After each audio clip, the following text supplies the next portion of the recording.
नमस्कार मु doctor Ramesh Kumar Goenka sunshine hospital रे डायबिटीज विशेषज्ञ हिसाब रे कार्यरत अछि।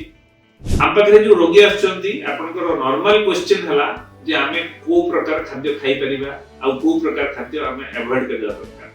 हमर नॉर्मल धारणा जो होउची जे आमे भात खाइबानी आलू खाइबानी एटा हमर भूल धारणा। एटा आमे कैरी करूछु खाली हमर वंशगत कैरी करूछु एटा न आमे जोटा अवॉइड करबा दरकार होउची मिठा डायरेक्ट सुगर जो थरे पड़थिबो चीनी महू गुड़ कोन सीजन से अलाउड नै सेमती छणा छणा माने गांठिया मिक्सचर सेव बरा पेजी सिंगरा आलू चप पकोड़ी पूरी परोठा कोन सी छणा जिन से अलाउड नै छेना पनीर चीज जो milk products processed milk product एवं नट्स गोटे मॉडरेशन क्वांटिटी रे 14 रु 16 ग्राम भीतर आपण मैक्सिमम अलाउ करी हबो।